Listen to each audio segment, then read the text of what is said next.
Good afternoon and good evening for people joining us. So, how are you doing today? As usual, it's a pleasure for me to be talking to you. So, I have a question for you, as usual, when we start. And the question is simple as title: Are we losing the war? What is your opinion? What do you think? Do you think we're losing the war? I'm not talking about the Ukraine-Russia war. Nah, not that one. I'm talking about another one. Another one we tend to sort of lose attention on, right? Are we losing the war? So that's the question I want you to answer. So for the last 17 years, including today, so REN 21 has been releasing a report that's looking at the status of renewable energy across the globe. And I can see some of you may be asking me the question, what is REN 21? That's a very good question. But I'm hoping that many of you will know what REN 21 is. So if you don't know REN 21, right? So let me sort of, at least first of all, explain to you what REN 21 is and why it's important for us to follow that. So REN 21 is the only global community of a renewable energy actor, right? Whether you're talking about science, academia, government, so non-governmental organization, industry, so across the renewable energy sector. So REN 21 is that organization that sort of bring everybody together. And what REN 21 is doing on a yearly basis, and if you do that for the last 17 years, that's the 17th report that they are releasing. They're releasing every year a report that is called GSR, which is the Global Status Report, right? And it's looking at the status of renewable energy, of the policy, of the industry globally, looking at the trend, in order for us to get a better sense of where we stand, where we are. And they released it today, and that's what I want to discuss about. I don't know, have you been paying attention? If not, right, that's fine. Well, that's good for you. You're lucky because Tony gonna be covering that for you. So stay tuned, guys.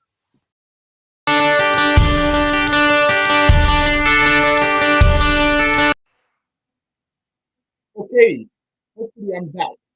Hopefully I'm back. So my name is Tony Kiyo. I am the founder and CEO of Renewables in Africa.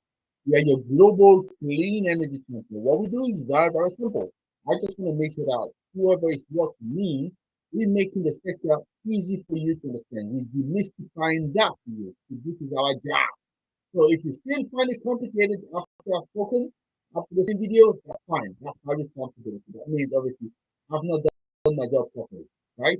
So my job is so that we can make it as seamless as possible for you to understand what renewable energy is and how you can connect, right? So this is what we're doing. And you, what is your job? It's very simple. So your job is to make sure that you actually follow us, that you like a video, that you comment and you share that with people, and also you criticize. If there's something that you don't like, criticize. So, and don't hesitate to do that because I had a gentleman so last time who shared, let's say, a constructive comment, right? I want to tell you what a comment is to protect the person, but share a constructive comment. In fact, I can tell you, right? You were saying that maybe we can improve the sound quality. Not a problem. I love it. I love all those comments. So if you have such similar comment, please share that with me. The key thing for me is I want to understand, I want to know where you are, right? And how useful what we're doing is for you, right? So that's what we want to do. So, and like I say, and we broadcasting for many channels. So we have YouTube, we have LinkedIn, we have Twitter, we have Facebook, but we also have Instagram, right? So we have those 5 channels we broadcasting on. So that means whichever one speak to you, whichever one you you connected on, please do me a favor, reach out and connect to Renewables in Africa. And if you haven't done it yet, share the video just right now, because we're going to be talking about the summary, the global status report, because I suspect many of you may not have read the report, or maybe not yet. I know it was released only this morning, but let me give you as well my 2 cents on that. At least you can get sort of an advanced opinion, right, of what is all about and why it's important for us, right? Because we keep hearing about renewables energy here and there. So it's good for you to know where do we stand globally, right? So what is the trend? So you know whether you can align or not, right? And also you know what you need to be doing. So that's always good to have that. It's almost like in many countries when you're driving a car on a yearly basis, you need to do an exam just to look at whether your car is still good, is still fit for the road, right?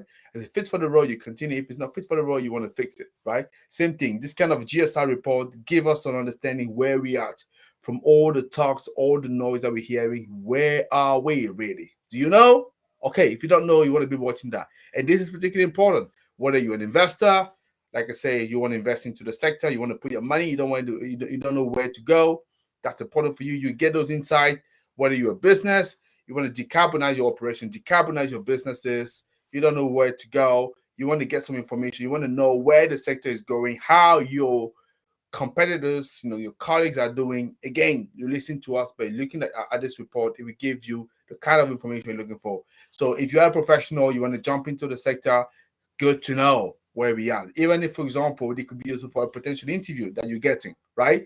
So that's what it's all about. So without further ado, let me just now move and jump into the actual report, so I can tell you what are the key findings that I've seen and also give some comments on that. So I'm just going to share a presentation. So today it's going to be slightly longer presentation, but it's worth it, right? Because like I say, it gives you a good understanding where we are in terms of an industry. So let me start sharing that right now, and we can now straight move into the conversation. So as you can see, that's a conversation. That's the topic. Let's move into the first one. So what is that we could see? So I thought, first of all the slides that you're seeing are an extract of what the report contains. So it means that, so when you go and look at the full report and also the succinct versions, you should be able to find all the information that I'm presenting here for you. And to make it even easier, definitely going to be sharing the link later on of where you can go and download it. And as I'm speaking to you, if you have any questions, feel free that you can drop it. Yeah, so that's fine. So that table sort of summarize where we at on the globe, just as an overview.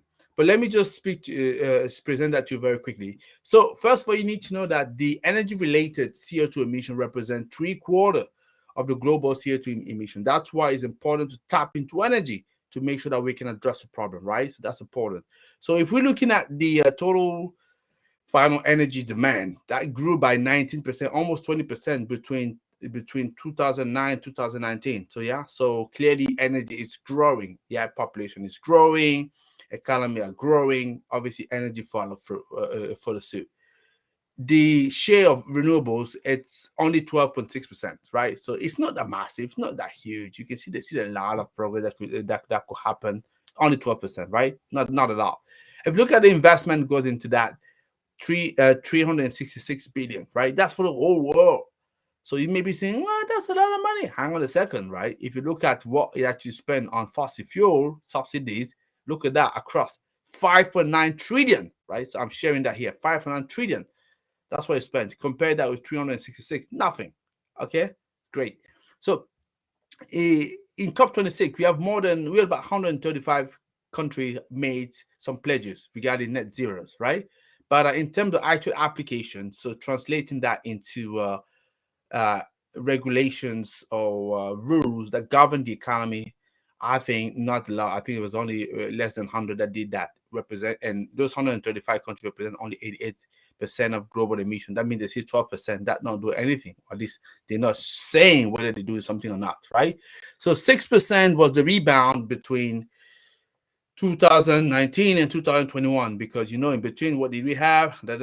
Guess what? COVID. Yeah, obviously you know that. Okay, that's good. Let me just move on quickly, so we can, otherwise we can spend the whole day here. I know you love spending the whole day with me, but hey, I need to share you the information first. So what do we see? So the information, the report that they presented, because obviously what REN21 did this morning was a press conference, right? I actually deplore the fact that there weren't that many people attending the press conference, in terms of especially the media, and I found it a little bit sad to see, right? Because I think here you have an organization that's giving you the state of renewables energy across the world.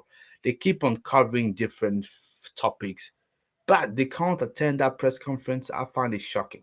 But hey, that's just me talking. Hey, so coming back here, what do we see? We see that between 2009, 2019, 2020, we can see actually the energy demand decrease a little bit between 2019 and 2020, and because of the pandemic, obviously, right? We know that because of all the lockdowns that we had, the share of energy, the demand sort of withdrew a little bit. But we can see that renewables energy, the share of renewables energy has not moved significantly, right? So between 2019, 2020, we've gone from what 1.7 to 12.6, right? So different, it's not huge. So we're talking about only 9% increase, not a lot. Yeah, I'm sure we can do it a lot better than that. So that's what we see. Now, that's actually the share of renewables energy, right? Globally speaking. But now it's important to see how does it break down into, because that's what I like to know. Because I know many of you, when we're talking about renewables energy, we tend to simply purely equate that to power. But no, in fact, you can split that into three sectors. As I covered already in previous videos, but I want to come back into that. You have heating, cooling, transport, and power. That's how you can sort of, in short, section them, right? And in fact, yes, you only have 11% of renewables energy in heating, cooling, which actually represent more than half of the energy demand that we're seeing across the world, right? We only have 11% there.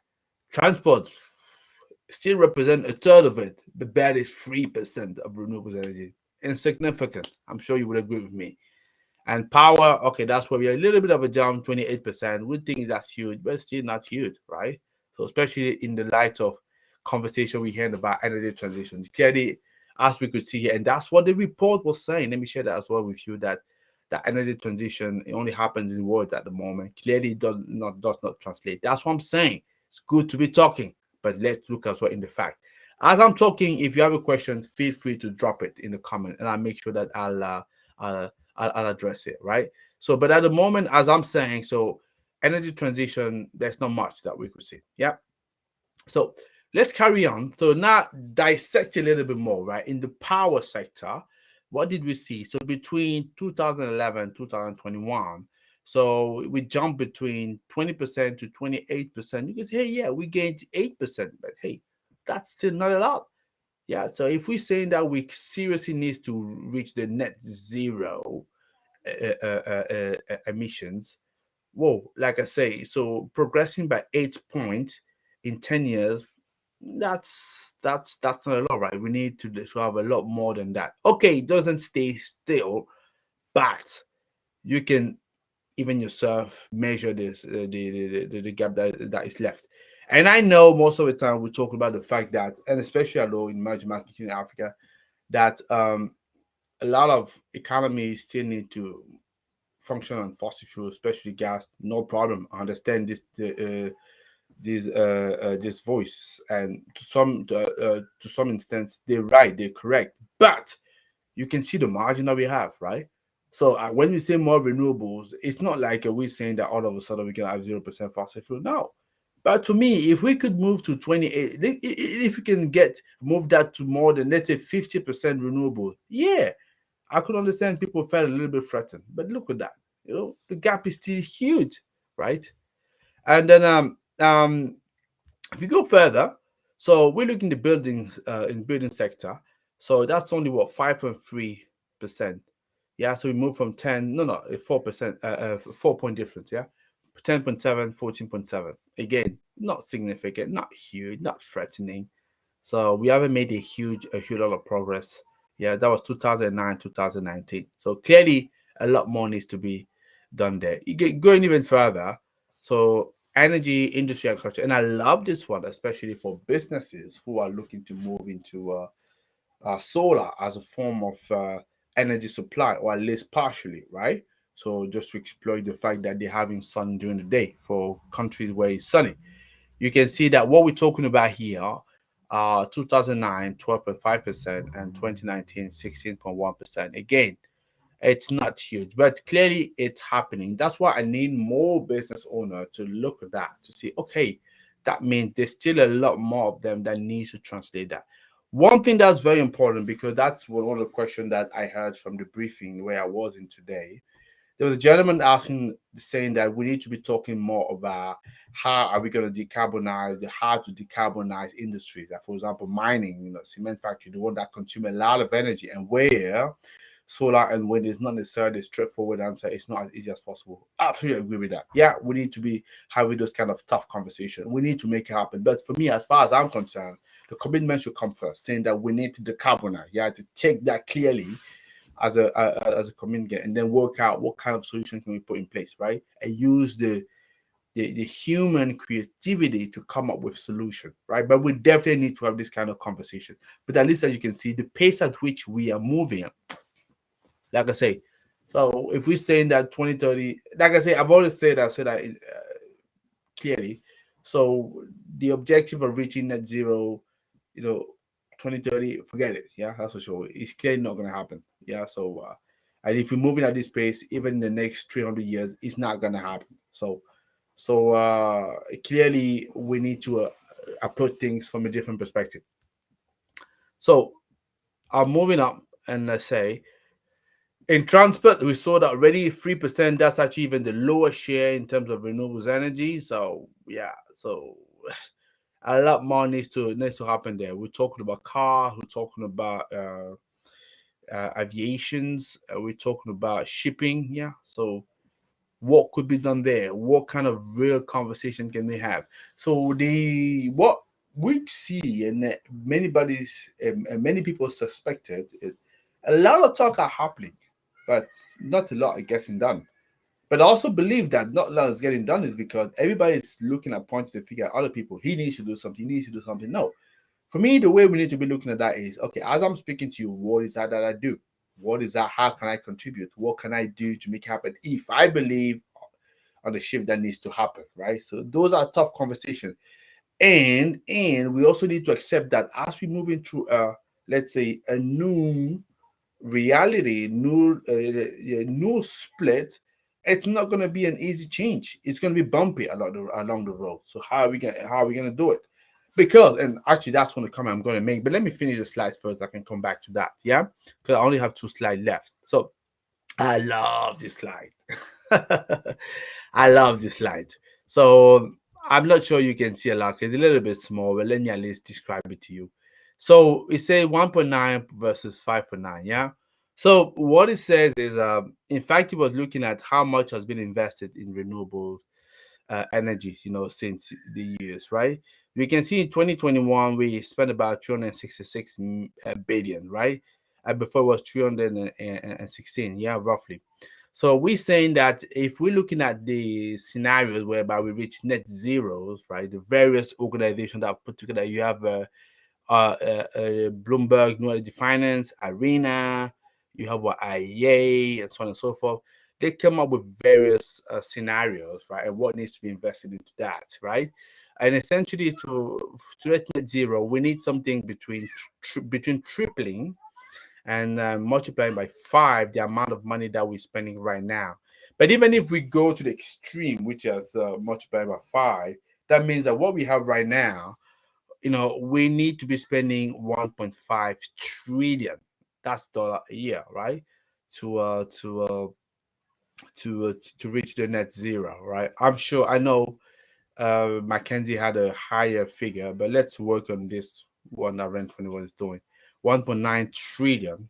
But when you compare that with what was spent in 2020, fossil fuel, that's 5.9 trillion dollar. That means that, okay, from all the talk that we're hearing, so wherever you put your money, that's really what you're backing and you believing in. Yeah. So clearly we can see there is a lot that needs to happen there, and clearly renewables is nowhere threatening at this stage. Yeah. So yeah, so that's for me good to be able to share that and for you to say. So I'm hoping that this report sort of gives you a better sense as to where exactly we are with the sector.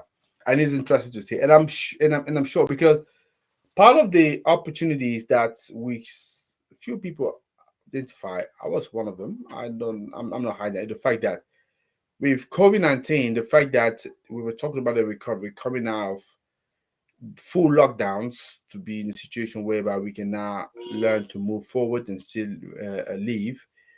We were hoping that that was the hope that it was going to be a green recovery, build back better, isn't it, right? And what happened? We had the war coming up, right? So and all of a sudden trigger one of the biggest energy crises, that we've not seen since 1971. Some people were saying, right? And all of a sudden, the reflex, what happened? So because of the inflation, everybody's struggling with inflation. I'm the first one struggling with inflation. So the reflex, you have the big economies, they went back into pumping more fossil fuel to bring down the cost of living. That's for sure. And at the same time as well, so emerging markets seeing that, especially some countries in Africa seeing that, even many countries in Africa seeing that, say, hey, come on, guys, you guys are not serious. So you want us to develop by using renewables, whereby you going back into fossil fuel as soon as something is threatening. Come on, man, you're not serious. We clearly going to be using our gas as well, right? So, and that's what for me we need to have some serious conversation, because for me, one thing that we need to understand clearly, right? So, the shift into a new split, I've called it, and whatever you want to call it. And some people don't like the term energy transition; they prefer energy access, blah blah blah. I don't care about the terminology, right? So, what I care about is what is that we doing actually, right? So let's call it the new split that we need to have, because clearly, like I say, at the moment we need to do to pump a lot more renewable. It's not happening. Yeah. So let's imagine to move into that split. For me, we clearly need to have difficult conversation and also get people to understand that it's gonna be challenging. We're gonna go to period that we're going right now, but I also believe that if we come together, we can figure out what are the right solutions for us to put in place, right? And to move past that. So as a consumer, if you're telling me that I'm going through this period, but let's say in a year time, 2 years time, it's going to be a lot better. We're not going to be in such a same situation. Then that's fine. I can take it. I can buy the bullet. That's fine, right? But if you don't explain that to me, as soon as there is something challenging, you want to just shift and start pointing the finger. Say, yeah, you see, I told you, right? Moving into renewables is only going to bring difficult conditions. I think that's not serious. For me, what I say to people, it's going to be challenging. Yes, we will need to even change the way we behave, change the way we think, because that's what it takes. But ultimately, if we do that well, we get in a situation where things can be slightly better, right?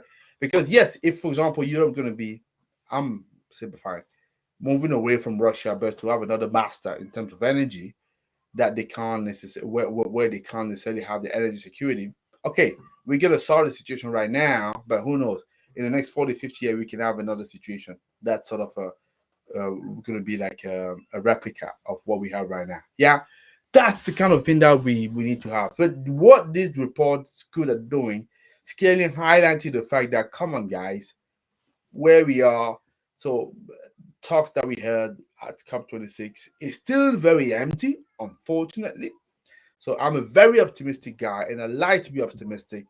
But also, I'm also sort of a practical guy, as I usually say, yeah, and as a proud engineer. When I look at the situation, right, so I'll assess the situation the way it is, but not worse than what it is.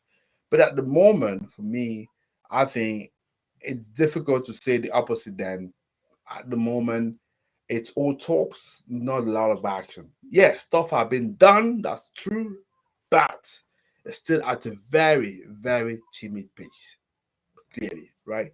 So and we need to know what we really want. So, but I believe things can still happen, because I don't look at the challenge technologically and saying that okay, we're stuck. No, because I think it first starts in your mind, in our mind. Once we clearly decide and commit to something, then in reverse we start building the solution that we see. Yeah, and that's personally the way I'm approaching this situation. I'm saying we still need lacking strong commitment, and the way we look, because of the globalized world that we're living in, so we need a critical mass to get that commitment going and moving. I don't think that the revolution change come from politicians necessarily. They are, let's say, a good component, they can help, but I believe actually every one of us can sort of do something in order to move forward and sort of force some of the stakeholders to take action. And this is where I believe we need to do a lot more work. So what I'm saying is, yeah, we need to be able to sensitize a lot more the population, people, so that they understand what is at stake, how they can contribute, how it relates to them. yeah, and what they can do. And to that point, we should be able to move forward. Hopefully that's clear for you. Okay, that's great. I don't see any questions, so I don't think there's any more question that I need to address. That's okay. So what I'm gonna do today, I'm just gonna leave you here with the link for the report, to the GSR report. Yeah, for those of you who have not seen that. Yeah, so I'm just gonna share the link with you. Yeah. So that's your job for today. Your job for today. Make sure that you can just go and look at that and download it and read it. If you have a short version, read it. And if you're tired of reading, you don't want to read it, hey, you can watch again this video. So I've given you a succinct versions of what he has. There's a lot more information that you'll be able to see, right? So and you can make up your opinion and tell me what you think. So what do you think about this report? So are you happy? Not happy about where we are? Do you think that the report is very simplistic? Do you think that's something that we're missing some part of the conversation? Just let me know. Because at the end of the day, it's about discussing and saying what works and what doesn't work and what people think. But at the end of the day, we're all in this together. So we need to find the solution together. Okay? Okay, guys, excellent. I don't see any questions, so I'm not gonna just extend it just for the sake of it. So hopefully if you're not watching that live, you would enjoy watching it later on, right? And as usual, it's a pleasure for me to be talking to you, looking at your remark really afterward. I love it. My team and I will love it. We see you encouragement. That's very good. And then yes, keep contributing, keep commenting, and keep telling us what is that you want to see, and we do our best to serve you the best we can, guys. So great talking to you. And then as I usually say, and today is a good day for that because it's very sunny out there. May the sun be with you. Get better, guys. Take care.